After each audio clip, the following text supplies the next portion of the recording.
नमस्कार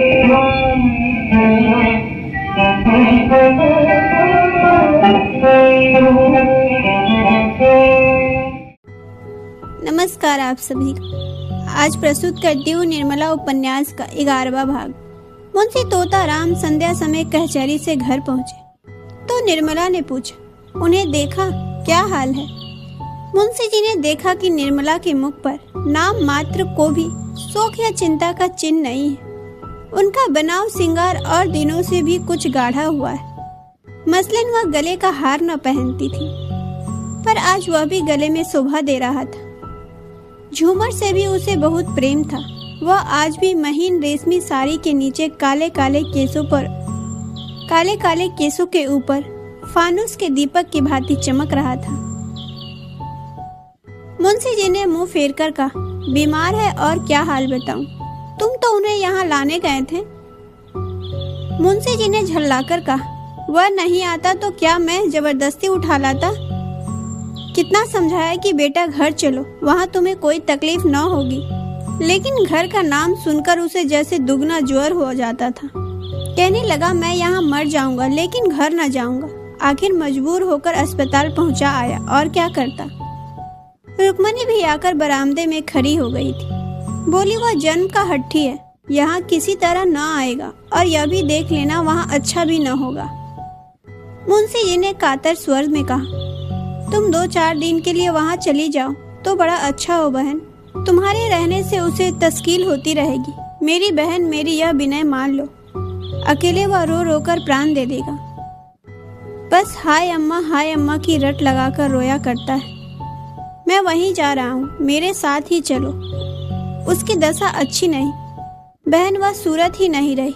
देखो ईश्वर क्या करते हैं। यह कहते कहते मुंशी जी की आंखों से आंसू बहने लगे, लेकिन रुक्मणी अविचलित भाव से बोली, मैं जाने को तैयार हूँ। मेरे वहाँ रहने से अगर मेरे लाल के प्राण बच जाएं, तो मैं सिर के बल दौड़ी जाऊं, लेकिन मेरा कहना गिरा में बांध लो भैया। वहाँ वह अच्छा न होगा। मैं उसे खूब पहचानती हूँ। उसे कोई बीमारी नहीं है, केवल घर से निकाल जाने का शौक है। यही दुख ज्वर के रूप में प्रकट हुआ है। तुम एक नहीं लाख दवा करो, सिविल सर्जन को ही क्यों न दिखाओ, उसे कोई दवा असर न करेगी। मुंशी जी, बहन उसे घर से निकाला किसने है? मैंने तो केवल उसकी पढ़ाई का ख्याल से उसे वहां भेजा था। रुक्मणी, तुमने चाहे जिस ख्याल से भेजा हो, लेकिन यह बात उसे लग गई। मैं तो अब किसी गिनती में नहीं हूँ। मुझे किसी बात में बोलने का कोई अधिकार नहीं। मालिक तुम, मालकिन तुम्हारी स्त्री। मैं तो केवल तुम्हारी रोटियों पर पड़ी हुई हूँ। अभाग्नि विधवा हूँ। मेरी कौन सुनता है? मेरी कौन सुनेगा और कौन परवाह करेगा? लेकिन बिना बोले रही नहीं जाता। मनसा तभी अच्छा होगा जब घर आएगा, जब तुम्हारा हृदय वही हो जाएगा जो पहले था। यह कहकर रुक्मणी वहां से चली गई। उनकी ज्योतिहीन पर अनुभवपूर्ण आंखों के सामने जो चरित्र हो रहे थे, उनका रहस्य अब खूब समझती थी, और उनका सारा क्रोध निरपराधी निर्मला ही पर उतरता था। इस समय भी वह कहते कहते रुक गए कि जब तक यह लक्ष्मी इस घर में रहेगी, इस घर की दशा बिगड़ती ही जाएगी। उसको प्रकट रूप से न कहने पर भी उनका आशय मुंशी जी से छिपा नहीं रहा। उनके चले जाने पर मुंशी जी ने सिर झुका लिया और सोचने लगे। उन्हें अपने ऊपर इस समय इतना क्रोध आ रहा था कि दीवार से सिर पटककर प्राणों का अंत कर दे। उन्होंने क्यों विवाह किया था? विवाह करने की जरूरत क्या थी? ईश्वर ने उन्हें एक नहीं 3 पुत्र दिए थे। उनकी अवस्था भी 50 के लगभग पहुंच गई थी। फिर उन्होंने क्यों विवाह किया? क्या इसी बहाने ईश्वर को उनका सर्वनाश करना मंजूर था? उन्होंने सिर उठाकर एक बार निर्मला को साहस्य पर निश्चल मूर्ति देखी और अस्पताल चले गए। निर्मला की साहस छवि ने उनका चित्त शांत कर दिया था। आज कई दिनों के बाद उन्हें शांति मयस्सर हुई थी। प्रेम प्रीत हृदय इस दशा में क्या इतना शांत और अविचलित रह सकता है? नहीं, कभी नहीं। हृदय की चोट भाव कौशल्य से नहीं छिपाई जा सकती। अपने चित्त की दुर्बलता पर इस समय उन्हें अत्यंत क्रोध हुआ। उन्होंने अवकारण ही संदेह को हृदय में स्थान देकर इतना अनर्थ किया। मनसाराम की ओर से भी उनका मन निशंका हो गया। हाँ, उनकी जगह अब एक नई शंका उत्पन्न हो गई। क्या मनसाराम भाप तो नहीं गया? क्या भाप कर ही तो घर आने से इनकार नहीं कर रहा है? अगर वह भाप गया है तो महान अनर्थ हो जाएगा। उसकी कल्पना ही से उनका मन दहल उठा। उनकी देह की सारी हड्डियां मानो इस हाहाकार पर पानी डालने के लिए व्याकुल हो उठी। उन्होंने कोचवान से घोड़ों को तेज चलाने को कहा। आज कई दिनों के बाद उनके हृदय मंडल पर छाया हुआ संघन फट गया था और प्रकाश की लहरें अंदर से निकलने के लिए व्यग्र हो रही थी। उन्होंने बाहर सिर निकालकर देखा, कोचवान सो तो नहीं रहा है। घोड़े की चाल उन्हें इतनी मंद कभी न मालूम हुई थी। अस्पताल पहुंचकर वह लपके हुए मनसाराम के पास गए। देखा तो डॉक्टर साहब उसके सामने चिंता में मग्न खड़े थे। मुंशी जी के हाथ पांव फूल गए, मुख से शब्द न निकल सका। भरभराई हुई आवाज में बड़ी मुश्किल से बोले, क्या हाल है डॉक्टर साहब? यह कहते कहते वह रो पड़े और जब डॉक्टर साहब को उनके प्रश्न का उत्तर देने का एक क्षण का विलंब हुआ तब तो उनके प्राण नहीं में समा गए। उन्होंने पलंग पर बैठकर अचेत बालक को गोद में उठा लिया और बालक की भांति सिसक सिसक कर रोने लगे। मनसाराम की देह तवे की तरह जल रही थी। मनसाराम ने एक बार आंखें खोली। आह, कितनी भयंकर और उसके साथ ही कितनी दीर्घ दृष्टि थी। मुंशी जी ने बालक को कंठ से लगाकर डॉक्टर से पूछा, क्या हाल है साहब? आप चुप क्यों हैं? डॉक्टर ने संदिग्ध स्वर में कहा, हाल जो कुछ है आप देख ही रहे हैं। 106 डिग्री का ज्वर है और मैं क्या बताऊं, अभी ज्वर का प्रकोप बढ़ता ही जाता है। मेरे किए जो हो सकता है कर रहा हूं, ईश्वर मालिक है।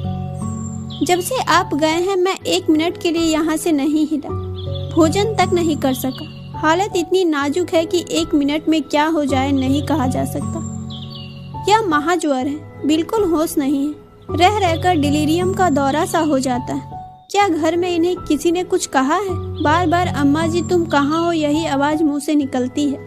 डॉक्टर साहब यह कह ही रहे थे कि सहसा मनसाराम उठकर बैठ गया और धक्के से मुंशी जी को चारपाई से नीचे ढकेलकर उन्मत्त स्वर में बोला, क्यों धमकाते हैं आप? मार डालिए, अभी मार डालिए। तलवार नहीं मिलती, रस्सी का फंदा है या वह भी नहीं, मैं अपने गले में लगा लूं। हाय अम्मा जी तुम कहाँ हो? यह कहते कहते वह फिर अचेत होकर गिर पड़ा। मुंशी जी एक क्षण तक मनसाराम के शिथिल मुद्दा की ओर व्यतीत नेत्रों से ताकते रहे। फिर सहसा उन्होंने डॉक्टर साहब का हाथ पकड़ लिया और अत्यंत दीनता पूर्वक आग्रह से बोले, डॉक्टर साहब इस लड़के को बचा दीजिए, ईश्वर के लिए बचा लीजिए, नहीं मेरा सर्वनाश हो जाएगा। मैं अमीर नहीं हूँ लेकिन आप जो कुछ कहेंगे वह हाजिर करूँगा। इसे बचा लीजिए। आप बड़े से बड़े डॉक्टर को बुलाइए और उनकी राय लीजिए, मैं सब खर्च कर दूंगा। इसकी ऐसी हालत अब नहीं देखी जाती। हाय मेरा होनहार बेटा है। डॉक्टर साहब ने करुण स्वर में कहा, बाबू साहब मैं आपसे सत्य कह रहा हूँ कि मैं इनके लिए अपनी तरफ से कोई बात उठा न रखा हूँ। अब आप दूसरे डॉक्टर से सलाह लेने को कहते हैं। अभी डॉक्टर लहरी, डॉक्टर भाटिया और डॉक्टर माथुर को बुलाता हूँ, विनायक शास्त्री को भी बुलाए लेता हूँ, लेकिन मैं आपके व्यर्थ का आश्वासन नहीं देना चाहता। हालत नाजुक है। मुंशी जी ने रोते हुए कहा, नहीं डॉक्टर साहब यह शब्द मुंह से ना निकालिए। हालत उसके दुश्मन के नाजुक हो, ईश्वर मुझ पर इतना कोप न करेंगे। आप कलकत्ता और बम्बई के डॉक्टरों को तारा दीजिए, मैं जिंदगी भर आपकी गुलामी करूंगा। यही मेरे कुल का दीपक है, यही मेरे जीवन का आधार है। मेरा हृदय फटा जा रहा है, कोई ऐसा दवा दीजिए जिससे इसे होश आ जाए। मैं जरा अपने कानों से उसकी बातें सुनूं, जानूं कि उसे क्या कष्ट हो रहा है। हाय मेरा बच्चा। डॉक्टर आप जरा दिल को तस्कीन दीजिए, आप बुजुर्ग आदमी हैं। यो हाय हाय करने और डॉक्टर की फौज जमा करने से कोई नतीजा न निकलेगा। शांत होकर बैठिए, मैं शहर के लोगों को बुला रहता हूँ। मैं शहर के लोगों को बुला रहा हूँ। देखिए क्या कहते हैं। आप तो खुद ही बदहवास हुए जाते हैं। मुंशी जी, अच्छा डॉक्टर साहब, अब मैं न बोलूँगा, जबान तक न खोलूँगा। आप जो चाहे करें। बच्चा अब आपके हाथ में है, आप ही उसकी रक्षा कर सकते हैं। मैं इतना ही चाहता हूँ कि जरा इसे होश आ जाए, मुझे पहचान ले, मेरी बातें समझने लगे। क्या कोई ऐसी संजीवनी बूटी नहीं, मैं इससे 2-4 बातें कर लेता। यह कहते कहते मुंशी जी आवेश में आकर मनसाराम से बोले, बेटा जरा आंखें खोलो, कैसा जी है। मैं तुम्हारे पास बैठा रो रहा हूँ। मुझे तुमसे कोई शिकायत नहीं, मेरा दिल तुम्हारी ओर से साफ है। डॉक्टर, फिर आपने अनगल बातें शुरू कर दी। अरे साहब, आप बच्चे नहीं है, बुजुर्ग है, जरा धैर्य से काम लीजिए। मुंशी जी, अच्छा डॉक्टर साहब, अब मैं न बोलूँगा, खता हुई, आप जो चाहे कीजिए। मैंने सब कुछ आप पर छोड़ दिया। कोई ऐसा उपाय नहीं जिससे मैं इसे इतना समझा सकूं कि मेरा दिल साफ है। आप ही कह दीजिए, डॉक्टर साहब कह दीजिए। तुम्हारा अभागा पिता बैठा रो रहा है, उसका दिल तुम्हारी तरफ से बिल्कुल साफ है। उसे कुछ भ्रम हुआ था जो अब दूर हो गया। बस इतना ही कह दीजिए और मैं कुछ नहीं चाहता। मैं चुपचाप बैठा हूँ, जबान को नहीं खोलता, लेकिन आप इतना जरूर कह दीजिए। डॉक्टर, ईश्वर के लिए बाबूजी जरा सब्र कीजिए, वरना मुझे मजबूरन होकर आपको कहना पड़ेगा कि घर जाइए। मैं जरा दफ्तर में जाकर डॉक्टरों को खत लिख रहा हूँ, आप चुपचाप बैठे रहिएगा। निर्दयी डॉक्टर जवान बेटे की यह दशा देखकर कौन पिता है जो धैर्य से काम ले। मुंशी जी बहुत गंभीर स्वभाव के मनुष्य थे।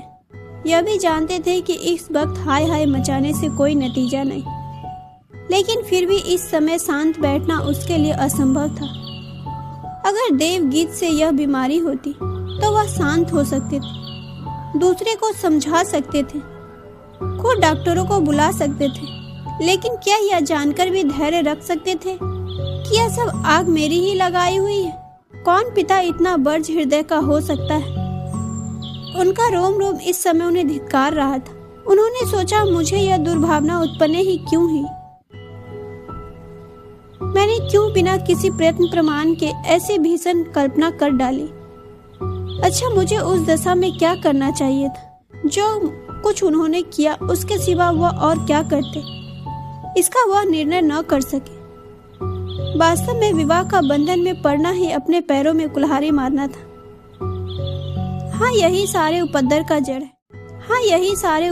जड़ है। मगर मैं यह कोई अनोखी बात नहीं की। सभी स्त्री पुरुष विवाह करते हैं, उनका जीवन आनंद से कटता है। आनंद की इच्छा से ही तो हम विवाह करते हैं। मोहल्ले में सैकड़ों आदमियों ने दूसरी, तीसरी, चौथी, यहाँ तक कि 7वीं शादियां की है, और मुझसे भी कहीं अधिक अवस्था में। वह जब तक जिए आराम से जिए। यह भी नहीं हुआ कि सभी स्त्री पहले ही मर गई हो। अगर मेरी जैसी दशा सबकी होती तो विवाह का नाम ही कौन लेता? मेरे पिताजी ने 15वें वर्ष में विवाह किया था और मेरे जन्म के समय उनकी अवस्था 60 से कम न थी। हाँ, इतनी बात जरूर है कि तब और अब में कुछ अंतर हो गया है। पहले स्त्रियां पढ़ी लिखी नहीं होती थी, पति चाहे कैसा ही हो उसे पूजनीय समझती थी। यह बात हो कि पुरुष सब कुछ देखकर भी बेहाई से काम लेता है, आवश्यक यही बात है। जब युवक वृद्धा के साथ प्रसन्न नहीं रह सकता तो युवती क्यों किसी वृद्धा के साथ प्रसन्न रहने लगी? लेकिन मैं तो कुछ ऐसा बूढ़ा न था। मुझे देखकर कोई 40 से अधिक नहीं बता सकता। कुछ भी हो, जवानी ढल जाने पर जवान औरत से विवाह करके कुछ न कुछ बेहाई जरूर करनी पड़ती है, इसमें संदेह नहीं। स्त्री स्वभाव से लज्जनशील होती है। उल्टा की बातें तो दूसरी है, पर साधारण स्त्री पुरुष से कई ज्यादा समयशील होती है। जोड़ा का पति पाकर वह चाहकर पुरुष से हंसी दिल लगी कर ले, पर उनका मन शुद्ध रहता है। बेजोड़ा विवाह हो जाने से वह चाहे किसी की और आंखें उठाकर न देखे, पर उनका चित्त दुखी रहता है। वह पक्की दीवार है, उसमें सब्री का असर नहीं होता। यह कच्ची दीवार है और उसी वक्त तक खड़ी रहती है जब तक इस पर सब्री न चलाई जाए। इन्हीं विचारों में पड़े पड़े मुंशी जी को एक झपकी आ गई। मन के भावों ने तत्काल स्वप्न का रूप धारण कर लिया। क्या देखते हैं कि उनकी पहली पत्नी मनसा राम के सामने खड़ी कह रही है, स्वामी यह तुमने क्या किया? जिस बालक को मैंने अपना रक्त पिला पिला कर पाला, उसको तुमने इतनी निर्दयता से मार डाला। ऐसे आदर्श से चरित्र बालक पर तुमने इतना घोर कलंक लगा दिया। अब बैठे क्या बिसूरते हो? तुमने उससे हाथ धो लिया। मैं तुम्हारे निर्दयी हाथों से छीनकर उसे अपने साथ लिए जाती हूँ। तुम तो इतने शक के कभी न थे। क्या विवाह करते ही इस शक को भी गले बांध लाए? इस कोमल हृदय पर इतना कठोर आघात, इतना भीषण कलंक, इतना बड़ा अपमान सहकर जीने वाले कोई बेहया होंगे। मेरा बेटा नहीं सह सकता। यह कहते कहते उसने बालक को गोद में उठा लिया और चली।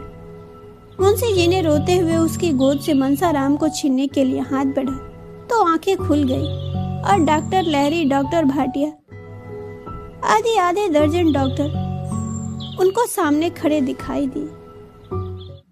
क्रमशः आगे की कहानी अगले भाग में। धन्यवाद।